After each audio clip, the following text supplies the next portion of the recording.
Welcome to Sweet Life Beat Life. We hope this video helps. You start by deciding whether you need your public internet IP or the local IP of your device.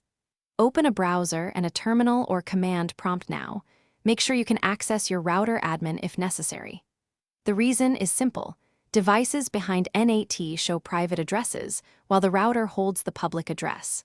Once done, identify your operating system so you use the correct command or method next. You run the OS-specific command to see your local address. On Windows, type ipconfig and read the ip4 line. On Mac OS or Linux, use ifconfig or hostname I to list addresses.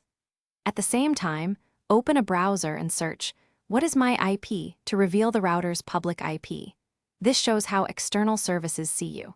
Make sure to compare both results so you understand whether NAT or a VPN is changing the public address. You finish by logging into your router's admin page to confirm the WAN or public IP and to check DHCP lease details. This explains why your device shows a private address.